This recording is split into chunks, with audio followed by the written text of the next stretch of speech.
when I think back on it, it became exciting. And so this thing was really moving, and there was people that were everything from ecstatic to upset, and everything in between. Everything in between.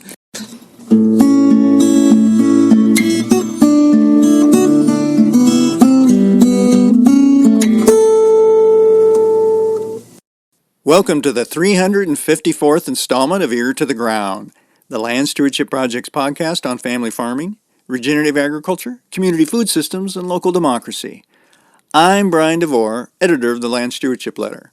The first time I saw Jay Fear in action, he was tramping through a diverse planting of cover crops in south-central North Dakota and inviting some 120 farmers to do the same. They were hesitant to crush such a verdant stand of green plants in a region that often suffers from lack of precipitation. Take a closer look. Anything you tramp down is just carbon in the soil, said Fear as he began spading up soil samples. Since then, I've talked to Jay several times and have always been struck by two things. First, that he's unwilling to accept our soil as a degraded resource. In his opinion, we have the ability to not just conserve or sustain it, but to improve it. What's also impressed me about Jay is that he's one of these people who did a bit of a pivot in his career as a soil conservationist. During the first part of his tenure with the USDA's Natural Resources Conservation Service, Jay was pretty conventional in his approach. He would visit farmers, see that they had a problem, and prescribe practices and structures that basically put a Band-Aid on the symptoms that were resulting from a farming system based on bare soil, intense tillage, monocrops, and lack of biological activity. Jay went on to be instrumental in developing the Burleigh County Soil Health Team. This team, which was made up of farmers such as Gabe Brown, along with scientists and natural resource agency professionals like Jay, played a key role in launching the current soil health movement we're experiencing in this country and beyond. Over the years, scores of farmers and soil conservationists have traveled to the Bismarck area to tour farms that were regenerating their soil and to take a look at the research being done at the Menoken Farm, a soil health demonstration site operated by the Burleigh County Soil Conservation District. These days, Jay divides his time between working at the Menoken Farm and providing training and demonstrations related to building soil health. As part of that latter work, I ran into him this summer at the northeastern Minnesota farm of John and Karen Stevens. During a Minnesota Soil Health Coalition field day the Stevenses hosted, Jay described ways of monitoring soil health and took folks on a pasture walk. It turns out Jay had visited the same farm 7 years ago, and, as we describe in Ear to the Ground 353, he was blown away by the improvements the Stevenses have made to their soil since that first visit. The conservationist says the Stevens farm is a prime example of an operation that's regenerated its land, following the soil health principles of armoring the surface, minimizing disturbance, increasing plant diversity, providing continuous living root systems, and integrating livestock. After the field day, I sat down with Jay next to one of the Stevens' fields to talk about the beginnings of the initiative in Burleigh County and how it was influenced by history, holistic management, and the latest breakthroughs in soil science. What's refreshing about Jay is that despite his optimism about the ability of the soil health movement to revitalize agriculture, he's also quite frank about the realities we face. Despite the soil health gains he's witnessed by visiting farms like the Stevenses, the veteran conservationist is quite troubled by the backward steps we're taking on a region-wide basis as the current cropping system becomes more entrenched. Jay also shared why, on a day years ago when he first started talking about a different approach to soil conservation with his colleagues, he ended up eating lunch alone. So I initially started out treating symptoms, and I think that's an easier start because they're, from a human aspect, they're so much easier to see and identify. And we can get really good at that because it's well defined, and so you can develop a skill set to do that. But the missing item for me was any fulfillment from the human aspect, something that you looked at with maybe some pride or maybe some fulfillment that said this is very satisfying in my life and it feels right. And I was missing that element. And so I still recall the day very vividly. I got up in front of my peers at a NRCS meeting, and previously I had asked for, if I could speak to the group. And I was told we will give you 5 minutes before lunch. And I said, I'll take it. And 5 minutes before lunch, I spoke to my peers and I said, we're starting to look at writing descriptions for soil health principles. And I said they talk about things like soil aggregates, they talk about things like carbon. And I said they're things I don't know a lot about, but I'm learning about them. And I'm asking others to teach me on them. And so it started the whole process right there for mentors. And so the interesting thing was it got so quiet in the group. Nobody asked a question. Nobody said anything positive or negative. It was just a little strange. And I always end this story by saying, yes, I did have lunch alone that day. But it was the start. And you have to start somewheres. And for me, it was important that it was like I wanted a beginning line. And so that was my beginning line. And so I went down kind of a road of self-education and mentorship education. And I learned how to do how to look at carbon cycles, carbon and carbon cycles, how to look at cropping systems, what builds these aggregates, what moves a carbon needle, what difference does it make if I tilled or didn't till? What does a bricks level do? What do all these things? How do we improve a soil? Because really at that time the classical thought was you're not going to build the soil. This is that 1,000-year scenario, and the 1,000-year scenario is more sand, silt, and clay degrading from the Rockies. Okay, that's kind of what I look at more as the 1,000-year scenario. But we can impact carbon in a much quicker time frame. And we can bring life in. And so I went on a reading quest as well. I've always enjoyed reading, but I started being a little more selective. And I started looking at documents, Lewis and Clark, just an example, but I started looking at documents of what built our soils. And it was such a fascinating adventure. And when you start reading about people like Aldo Leopold and all these different people that looked at nature in a unique manner, and so it started my road down this rebuilding and adding life, and it started to be fulfilling. And it sounds like maybe too at the same time what you were seeing, kind of what you were promoting and other people like you were promoting wasn't really working too. It wasn't kind of what we're doing isn't working no matter how much more we double down on doing it. Well, so at that particular time, so I started in the 1980s. I started in 1980, actually. And so in 1980s, our erosion rates in the Northern Plains, North Dakota specifically, they were what I would call sky high. And so we also had water erosion. That's why I was building all these structures, treating symptoms. When our problem was we couldn't get the water into the profile. And so we had a degraded soil, and now we were trying to make all these different changes by treating the symptoms. And so that was kind of the start of that process of rebuilding and putting life into the soil. And that led me down a road of meeting some of the most fascinating people, and they were all energized. And you felt right about it. It felt like the right road. So I was always happy I made that road. You know, when you do that, I mean, you know, if I'm just being real honest with you, not everybody that you're working with is comfortable with that, okay? Maybe management's looking at you a little differently, or maybe your peers are looking at you a little differently. So it was real important that I had family support. So our children, my wife, everyone was fully in. Everyone supported me. Speaking of working with folks, the other thing that struck me was when I first started learning what was going on in Burleigh County was it almost seemed like a perfect storm in that you had a really good team there of farmers, scientists, other agency folks that were just interested in kind of regenerating that resource. It sounds like that team effort was key, because if you had just been pushing this on your own, or even if you had a couple really all-star farmers that were really pushing it, it probably wouldn't have gone anywhere. It's not the same. No, you're exactly right. And so we did form a team, and we did self-educate together. And so it kind of evolved around the Burleigh Soil District Board of Supervisors, and then the NRCS office staff and the SCD office staff. We were mingled together. You didn't know one of us from another, okay? And we all worked on the same projects together. And so we formed this team. We self-educated. We would pick out topics. And of course, initially it was easier to pick them out because they started with the dynamic soil properties. Well, these are the ones that you can change with management. And so these are the ones you want to start with when you look at soil health principles. And they're kind of built around those, okay? And so so we started in that regard.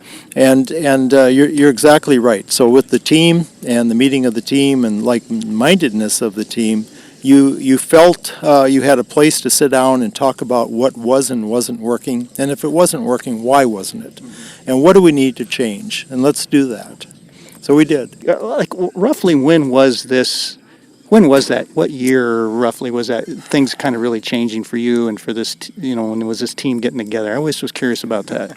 So I think it was starting to evolve in the late 80s. So the 80s were really the frustration period. So really super high erosion rates, and we had a lot of degradation in terms of our resource.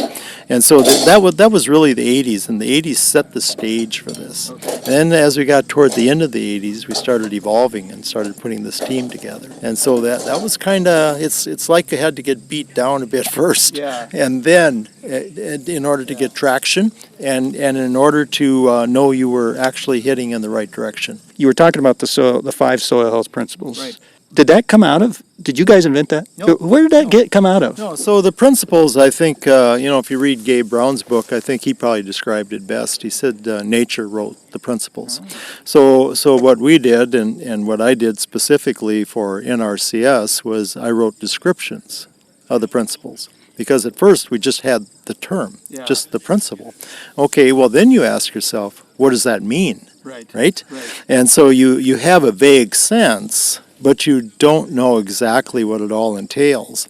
And I'll give you an example. So the one that really evolved for me was the one on disturbance. Okay, so initially disturbance, well, that was physical disturbance with tillage. Okay, so that's where I kind of started with it. And my first description's probably centered on that. But the most recent one I wrote on it, which was rather recent, it's also biological disturbance, which means less photosynthetic time, less plant diversity, etc. And then it was also chemical disturbance. And so we can't, it's not realistic thought to think that we can continue to apply real high rates of all the pesticides continually and real high rates of a commercial fertility with no carbon in it but a high salt reference in it. And so we have to address these things from that viewpoint. And so I think disturbance changed. I shouldn't say changed. It evolved and got added to and expanded. And we started to understand that probably the biological disturbance is as big or bigger than even physical disturbance. So that would be a point, but I would say when we got into the 90s, we started gaining tractions on it. And so it became, when I think back on it, it became exciting. And so this thing was really moving, and there was people that were everything from ecstatic to upset, and everything in between. Everything in between. But yet a lot of enough support and movement that you knew this road was the right direction. Yeah. It seems like that this was very much influenced by holistic management. Is that true? It is very much influenced by holistic management. I took the holistic management course in 1986 in Bismarck from Alan Savory. And so he came to Bismarck, taught the class. I attended the class. And I met some people there that became lifelong people, associates that you could discuss all these principles with. And so it was the first time I attended something where I said to myself, well, how can that person say that? Yeah. So because it was so contrary to conventional thinking. And then later in the day, I'm like, oh, I think he just said it again. But he brought out, and more in a principled manner, which I appreciated, different aspects that we're dealing with. Started with grazing systems with them. And then 30 years later, we brought him back to Bismarck, and we had a 3-day session with him.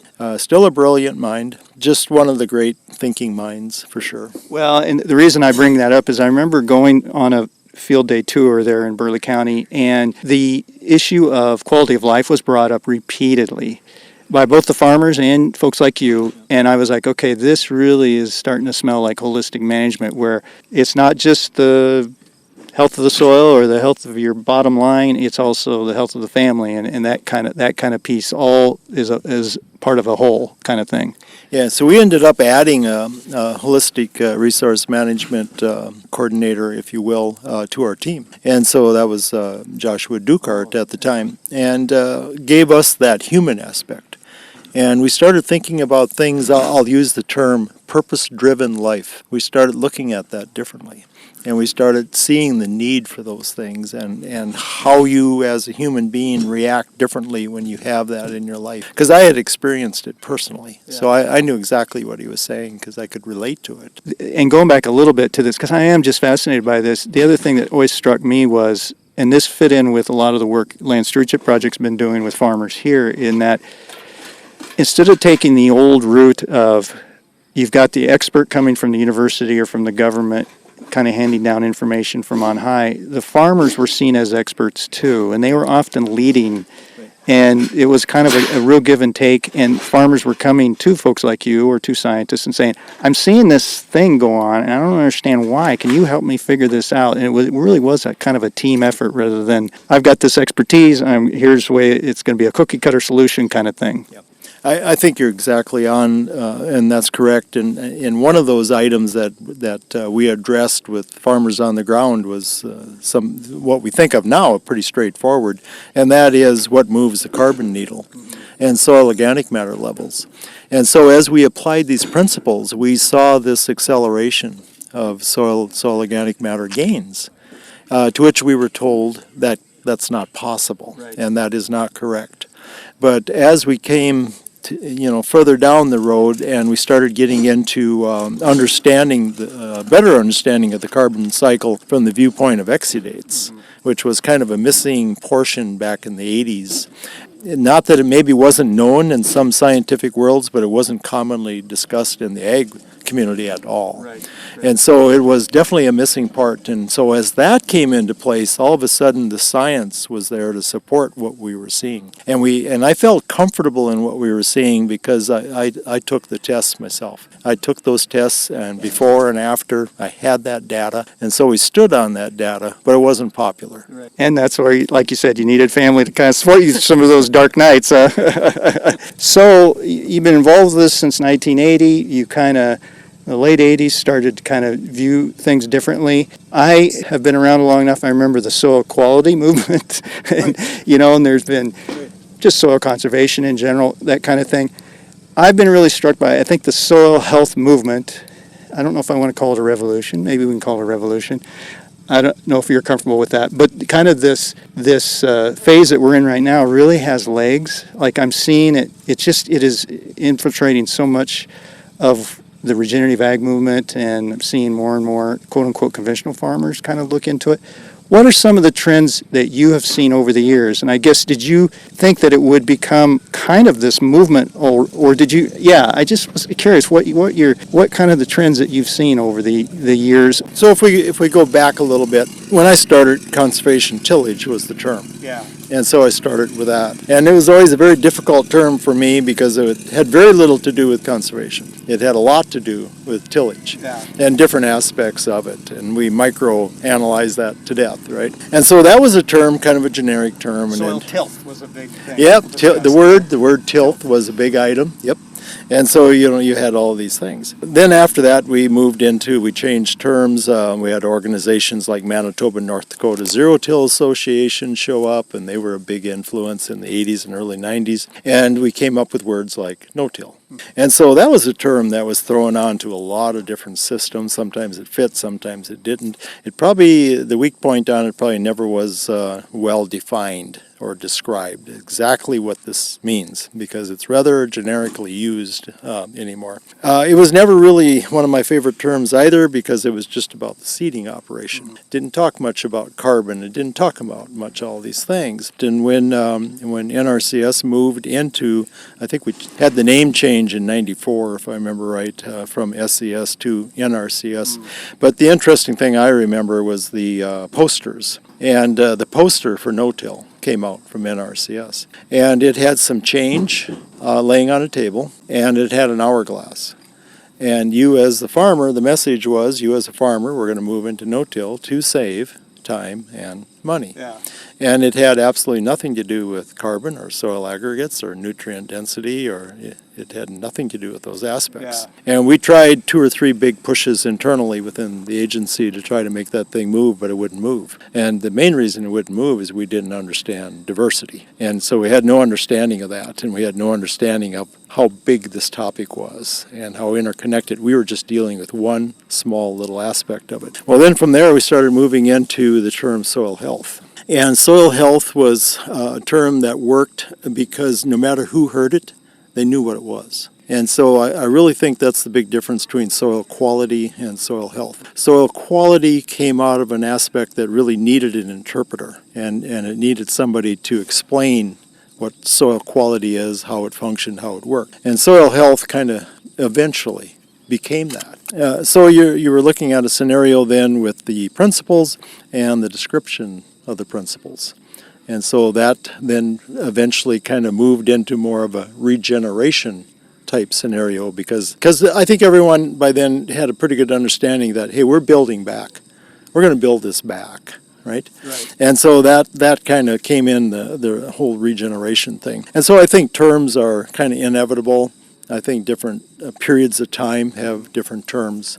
And so I don't look at them as a pro or a con or anything else. I just look at them as that's that term that we're using during this 10, 20-year period here, you know, and it'll change again. Well, and I remember sustainable ag was the big thing for a long time. And I remember, I don't know when this was, but I was at a field day and a farmer said, I don't want to just sustain the system, I want to regenerate it. And it was this idea of I can use soil health to improve it rather than just maybe sustaining a certain plateau that I've gotten to, and it's kind of a continuum. We can get better and better and better. And I thought, oh, this is a little different viewpoint than what I've been hearing. That was the different viewpoint, but it was not just in the farming community that was having those conversations. Those conversations were happening internally within NRCS too.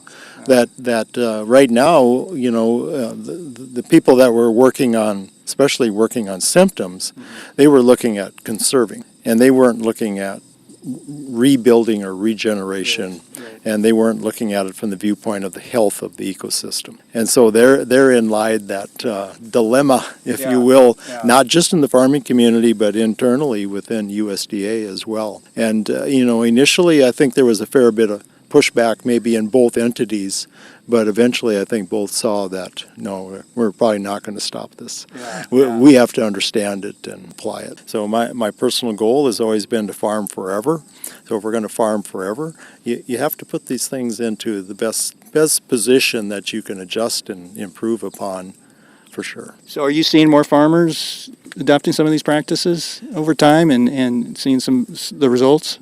So we initially saw a lot of adaptation of physical disturbance, especially that principle. You know, we've had we definitely, and I'm talking about Northern Plains now. We definitely have less tillage than we used to have. So that's a positive. We have some adoption of covers. That's a positive in terms of planting green for pintos and soybeans, etc. And so those are some positive things. The main operating system I feel still hasn't really changed. I think that's still there. And so that part I would like to see some improvement upon. Well, how would you describe, what is that main operating system? So a main operating system in the Northern Plains would be limited crop diversity. So corn, bean, soybean is the #1 crop now in the Dakotas. So we took wheat out, and you say, well, that's just switching one out for the other, but it's more than that. Because when we took wheat out, we took the high carbon plant out. We took the one out that could build aggregates and give you enough residue to last until you had a green plant growing again. And we replaced it with a plant that might be well-meaning to do that, but doesn't have the capabilities of a wheat plant to do that. It doesn't have the plant characteristics necessary. And so those are scenarios that in our environment have evolved into what I would call wind erosion in no-till systems. And that sounds strange at this point in our juncture, because at one time, I think we had that quite well stabilized. Yeah. But we had better diversity then. We still had some wheat, and we had some beans, we had some corn, we had some sunflower, canola. These were all crops, and so we had some pretty good diversity, and we had a pretty stable scenario. And now the frequency of the low carbon crop has increased dramatically. The frequency of the high carbon crop has dropped dramatically. This has made a difference on our landscape. This is significant. To me, it's concerning. It's something that we need to address because you can't tolerate when you're looking at erosion. And this was an item that NRCS and I never agreed on, was a tolerance level for erosion. Well, really, that's a political level. That's not a real level. No, it's not a landscape or ecological level. This farm we were on today, when I put the spade in the ground and looked at that particular perennial with the livestock, it's building. It's not losing.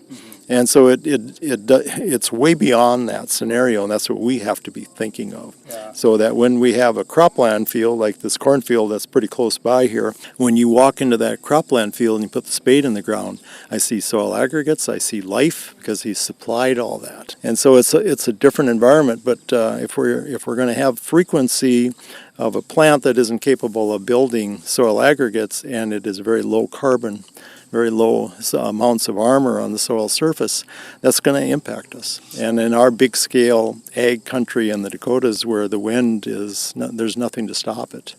And so we definitely are going to be impacted and have been. Yeah, so you're seeing more erosion, that type of thing? Yeah, I think we're seeing more. We probably had a golden period, maybe coming into the early 2000 to 2010 might have been our utopia period. Okay. And then when we got past 10 and we started seeing much more frequency change in the cropping patterns, that's when I think we really noticed the erosion. And so I guess we're just looking at this thing pretty honestly. It appears as though we've also kind of hardened in a bit to it. And It's so not just a phase. it's not, yeah, and you know, it's something we can't tolerate and build the soil.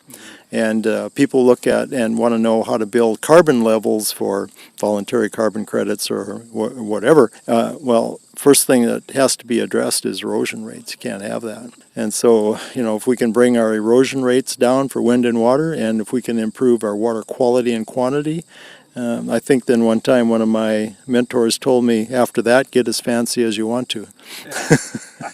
Well, speaking of, you were referring to this farm that we're on here, and you were here 7 years ago, and I think that's really an important insight that you can provide in that you were able to then come back today, and you were here yesterday, I know, and kind of dug up some soil and did a little walking around. What have you seen on this farm here? They're doing crops, but they also have got a nice rotational grazing system going here. What have you seen?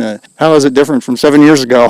What I'm really seeing from 7 years ago overall, and I'm talking about the farm in general here, the bar has been raised on soil health on this farm. So I think they've done a really good job of connecting the cropping system and the grazing system together. And so they've got multiple species of perennials, and they are grazing them with ruminants. And then you are looking at daily moves. And so when you're looking at that environment and they're just topping it, right? So they're just taking the higher protein and energy portion of the plant, trampling out the other portion. And so within a few years, you can see some pretty dramatic changes in carbon and just life in general. And then, of course, now we got fields that are out now. They've come out the other end of that system, and they're in cropland. And so we had a chance now to get on those, and those are looking remarkable. Yeah. And so what he has is a nice connection of the systems. And so when you have a weak link, right, in a field or somewhere's on a farm, and you can come in with the perennial aspect, that's a huge item. And they've really done a nice job on it, and it's just raised the general level on the farm. Yeah. It's definitely caught my eye right away. Kind of on the macro level, some of the trends aren't so hot that we're seeing. Like you said, we're kind of hardened into a certain system, but on a farm-by-farm basis, we're seeing some pretty exciting stuff. I think that's the hope right? That's the shining light at the end of the tunnel because we have farms like that, and those farms are in every state. And so I can't tell you how many I've had the opportunity to be on over the years, and these are people that they get the bigger picture. They understand that the nutrient needs to stay on that farm and not leave it on a watercourse, and they get these items and they address these items and they care about these items. And I think that's why we're all optimistic about it, and I think we should be. And I think then it becomes how do we broaden that out? And so that's a great question, but I think that's a very real item, and we definitely see that. It sounds like you've talked John out of using the moldboard plow next year. Well, I guess we'll find out. When we got onto the cropland field, first year cropland that was in a managed grazed perennial, okay, and we got the spade in the ground and took a look at that soil, and you could see the life in it and the aggregates in it. And it definitely, I think, caught both their attention. At least I hope it did, and it appeared to be that way. And so I think when you see it, and you see it on your own field in your own land, from your own efforts, that's pretty significant. Well, I overheard him tell a couple of his neighbors, he says, "Yeah, I guess I'm not using the plow next year." So I think he's convinced a little bit. Well, and you get to come back. It's must be neat to come back to a farm after being here 7 years ago and seeing the changes. Maybe 7 years from now we can look at it again.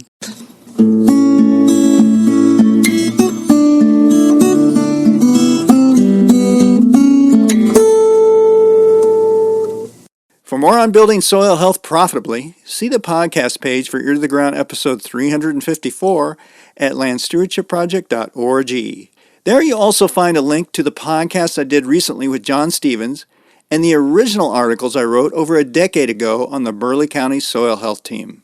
If you have comments or suggestions about this podcast, contact Brian DeVore at bdevore at landstewardshipproject.org, or you can call 612-816-9342. By the way, it helps us greatly if you can give Ear to the Ground a rating on whatever podcast platform you utilize. And word of mouth is the best way to spread the news about our podcast. If you like what you hear, tell at least one person about LSP's Ear to the Ground. Thanks to Laura Borgendale, a Western Minnesota musician, for Ear to the Ground's theme music. And a special thank you to all of Land Stewardship Project's members who make initiatives such as this podcast possible. If you're not a member, visit landstewardshipproject.org to learn how you can support LSP. Thanks for listening.